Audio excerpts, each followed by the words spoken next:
So today's video, I thought we could have a bit of a look at some of the rarer planes that I have and use here. Now, I just want to preface this by saying I'm in Australia. These planes are pretty rare in Australia, and I understand that in America and England they're probably not that rare, but for Australia a lot of them are extremely rare. Like, I've got some stuff here that is pretty hard pressed to get in Australia, at least not without a lot of looking.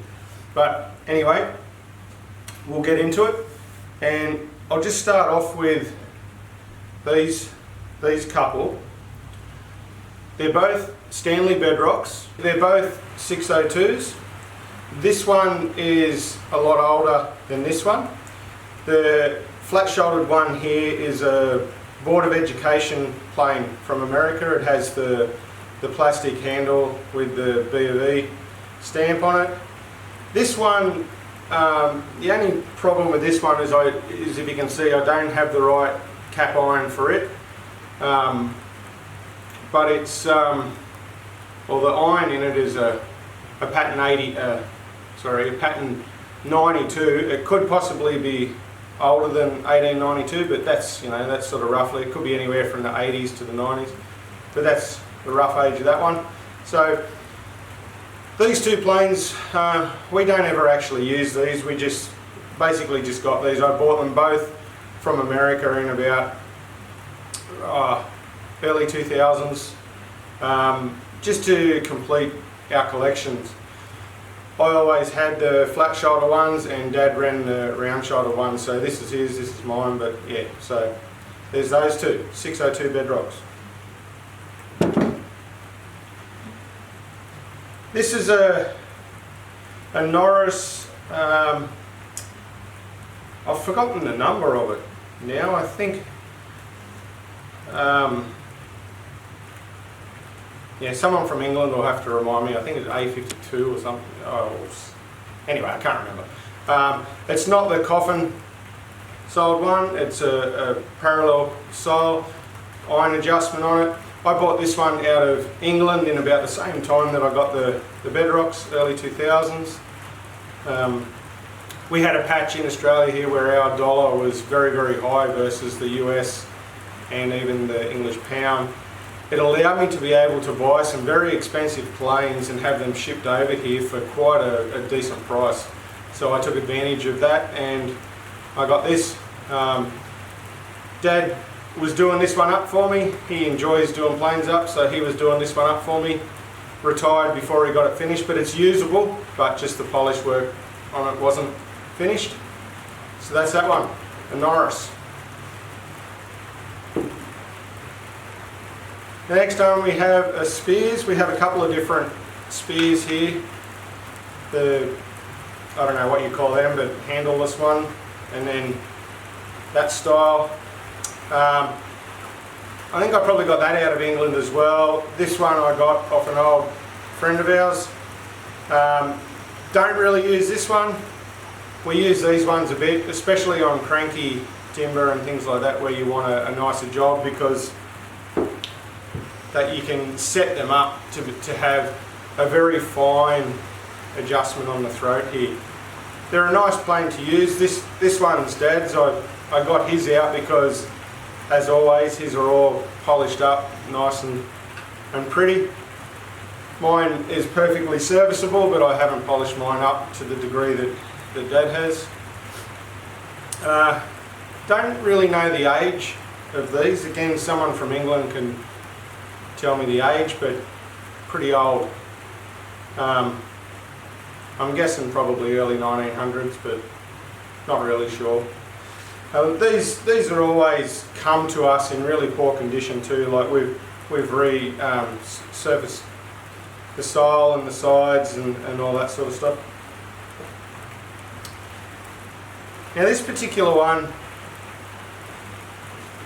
this jack plane was a kit originally, and I bought the cap iron and the sole and then we made the rest of it. I didn't buy it new, I bought it second hand, but we still haven't finished it yet. We need to fill all the rivet holes through here.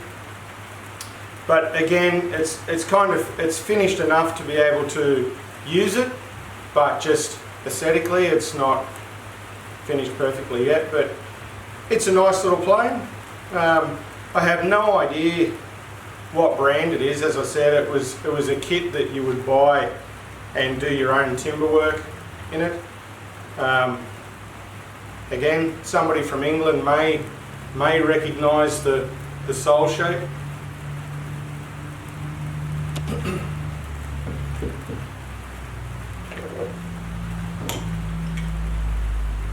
Yeah, in the same time period when our dollar was good, I got these couple of side rabbits, a pair, a 98 and a 99. They're extremely rare in Australia, very, very difficult to find. These have sat in my cupboard for the last 10 to 15 years. Just haven't got around to cleaning them up and getting them working as yet, but a project for one day. Not a very useful plane, these particular ones, mainly because they're not that easy to use. These don't appear to have a fence on them either. Dad has a couple, these ones are quite old. Dad has a couple that are not as old as these ones, and his has a fence on them.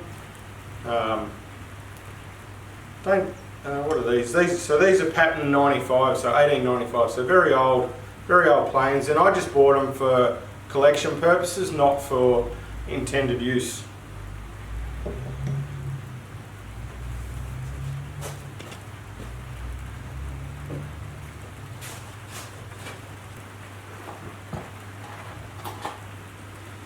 That's a record version. It's not rare and it's not a very good plane, but that's a record version of the side rabbits.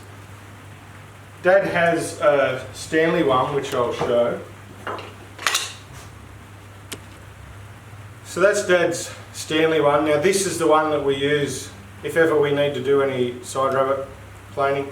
That's the one we use. That works the best out of all of them. Again, it's probably rare now, but it wouldn't have been when Dad got it. Probably rare in Australia though.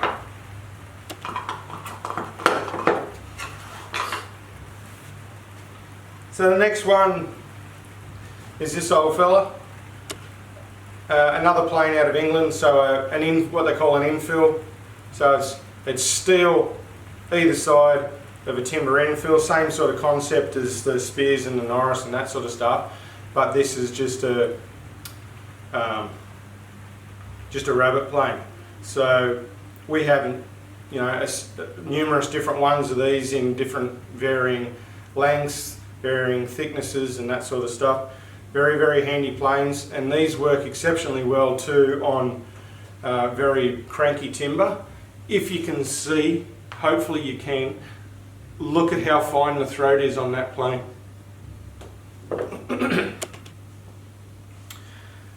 Most of these,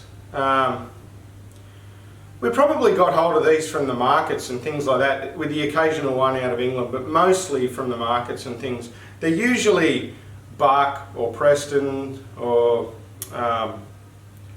what are the others? Some Norris, probably some Spears, but again, English folk, you can let us know.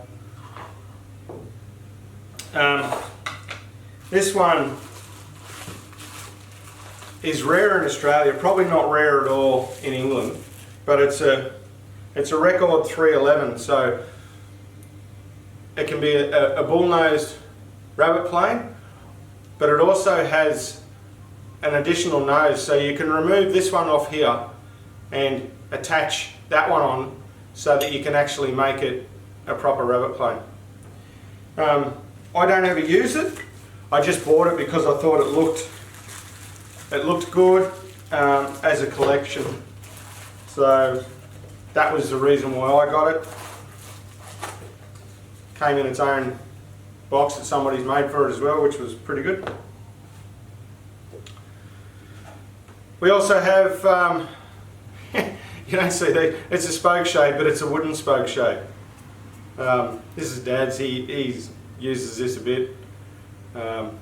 Not sure what he uses it on, but he does use it did use it every now and then. Just thought I'd show you just for the sake of showing. It's made out of English beech. It's pretty simple concept, but pretty cool at the same time. Like the blade's held in with these pins. So you adjust it here. Well, you probably can't even adjust it really. It's probably just a fixed throat, but knock these out, I guess, to sharpen it. But pretty interesting. I've never used it, but looks pretty cool.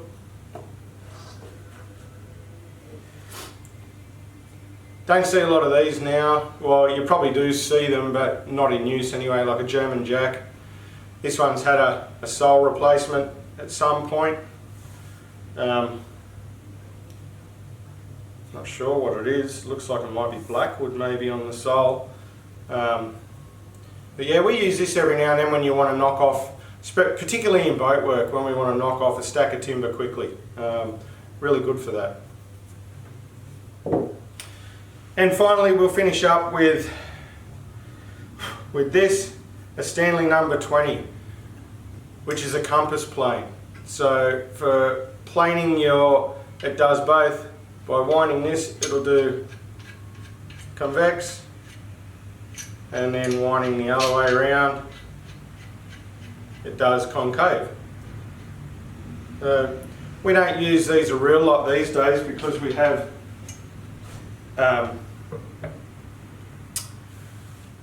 a bobbin sander out there which does far easier than this. These work great. If you don't have anything like that, these are the tool to have because they'll sand, as I said, your concave or your plane rather, your concave or your convex curves, and very, very handy tool to have if you don't have a bobbin sander.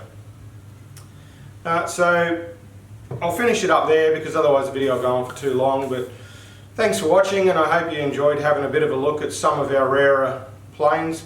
I do have some others, but I just didn't want to drag the video out. I've got a complete Stanley 55 moulding plane with the 4 boxes of cutters and a few other bits and pieces that I might show on another video if people are interested to see. So yep, so thanks for watching, and we'll see you next time.